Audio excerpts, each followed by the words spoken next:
Hey everyone, today we are going to learn the first 4 chords that I recommend learning on the guitar. Once you know these 4 basic chords, you can literally play hundreds and hundreds of popular songs with them. So this is why these are the first 4 chords that I recommend learning on the guitar. So those chords are the G chord,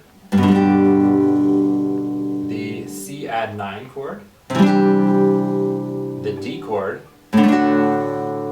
and the E minor chord. So the reason why I'm showing you the C add 9 chord instead of the regular C major chord, which is the way a lot of people might start with, is that one of the hardest things to do when you're learning chords is to transition from one to the other. And so when we play a G to a C chord, it's a big change. You can see the fingers have to move a lot in order to go from one chord to the other. So by replacing the C with a C add 9, the transition is much easier. So you can go from the G and then to the C add 9 by just bringing down your middle and index finger. And it's just a lot easier to go from one to the other. So that's why I recommend using the C add 9 instead of the G. So with each one of these 4 chords, we really want to practice the transitions, and so we're going to isolate 2 chords, and then we're going to work on going from one to the other. So, and once you can do that, then you'll be able to play the other chords as well. So we're going to start with the G to C add 9 transition, and we're just going to do 4 simple down strums. We're not going to worry too much about the strumming pattern at this point. We're just working on that transition between G and C add 9. So the exercise goes like this. It goes 4 strums on G and then 4 strums on C add 9. And we're just going to move the index and middle finger from the top 6th and 5th string to the 5th and 4th string.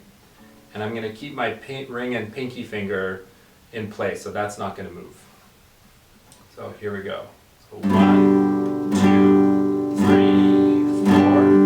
1, 2, 3, 4. 1, 2, 3, 4. 1, 2, 3, 4. You can go as slow as you need to. 1, 2, 3, 4. Just lift up the middle and index finger. 1, 2, 3, 4. 1, 2, 3, 4. 1, 2, 3, 4. If this might be a little bit difficult if you're a complete beginner, so I'm going to give you an even simpler option. Instead of playing it with this and this, with the G and the C add 9, we're going to play our G by just playing that first string on the 3rd fret and the top 3 strings.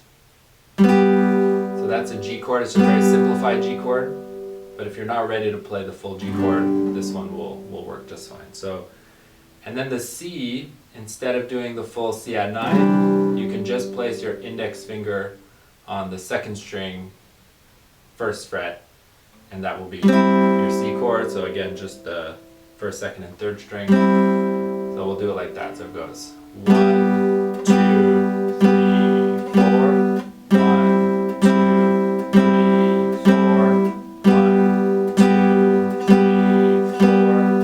1, 2, 3, 4. So that's the simpler alternative to the G to C add 9. Okay, the next chord, we've done G, we've done C add 9. The next chord is going to be the D chord. Okay, so the D chord is a 3-finger chord. And we're actually going to just play 1st, 2nd, 3rd, and 4th string. And the fingers are going to go, first the ring finger will go on the 2nd string, 3rd fret. The middle finger will go on the 1st string, 2nd fret. And the index finger will go on the 3rd string, 2nd fret. Sorry. Index will go on the 3rd string, 2nd fret. And then the 4th string will just be played open. So that's your D chord, very common chord. And with this chord, once you have it down and you get all the 4 strings sounding good,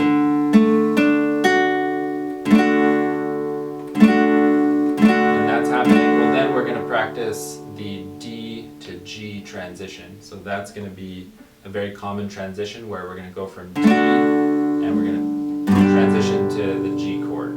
So you're going to see that in hundreds and hundreds of songs as well, the D to G. And this is the way that I recommend practicing it. This is the proper way to do it, and it's going to save you so much time and make it so much easier, is that if we look at those two chords, the ring finger is common to both chords. So in the D chord, we have it there, but in the G chord, it actually doesn't move. So what we're going to do is just keep that finger down and switch from one chord to the next. Most people will do it like this. They'll play the D, and then they'll lift up all their fingers, and then they'll go for that G chord. But the real secret to getting this transition is to keep that ring finger down and not move it. So this is what it looks like if we do that same strumming pattern.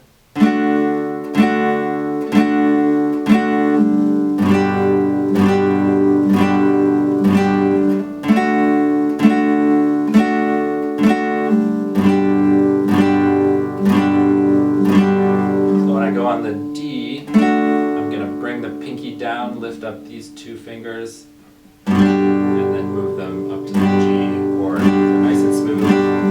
2, 3, 4, pinky down, these ones come up. That's going to be the easiest way to get that transition.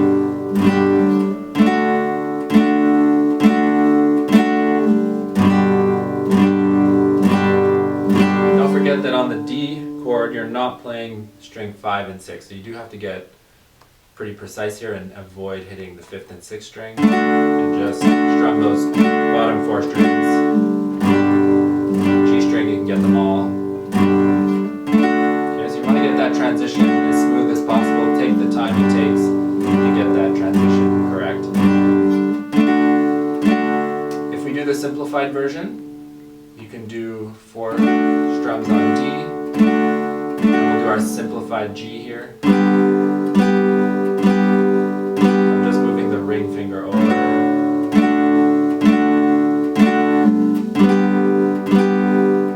That might be more accessible if you're a complete beginner.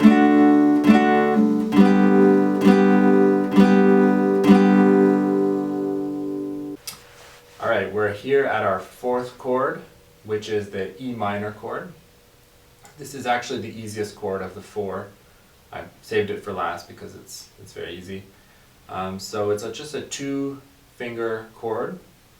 So your index finger is going to go on the 5th string. So if we count from the bottom, 1, 2, 3, 4, 5, 2nd fret.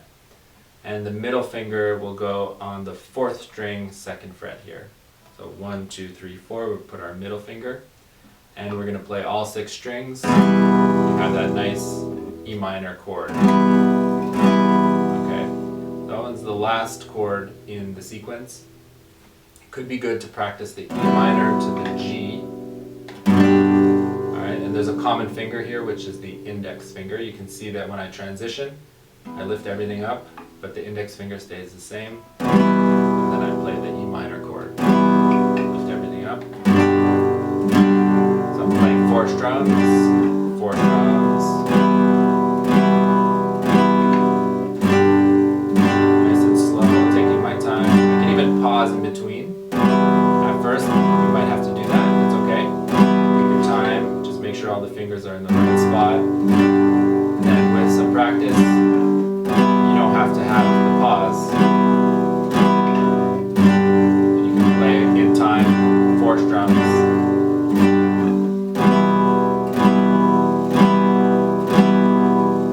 If that's too difficult, the E minor chord should be okay, but if the G is too difficult, you can actually take off the ring and pinky finger and just move the middle finger from the E minor to the G, so it'll be...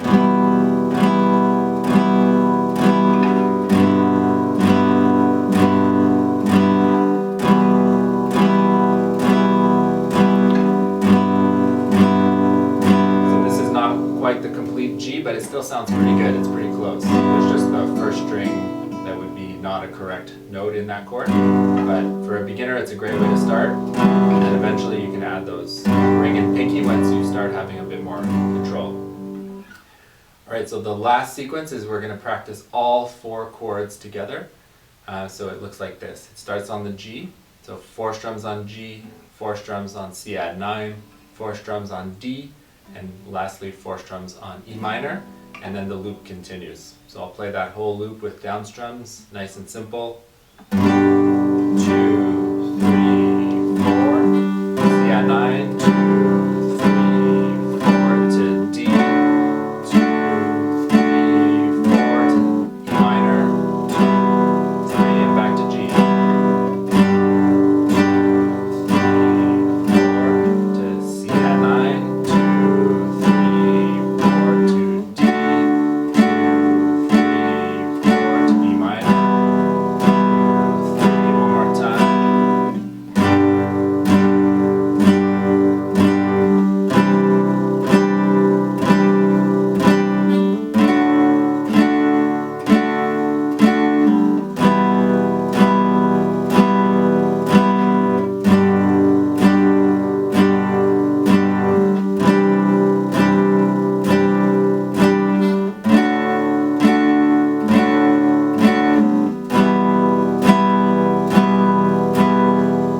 So that's it. Once you can play that transition between all 4 chords, you've worked on them all individually and you've practiced combining 2 of them at a time, and then you can play all 4 at once, you're in a really good position to start playing popular songs. So we have a whole blog article about all these popular songs that will work with those 4 chords.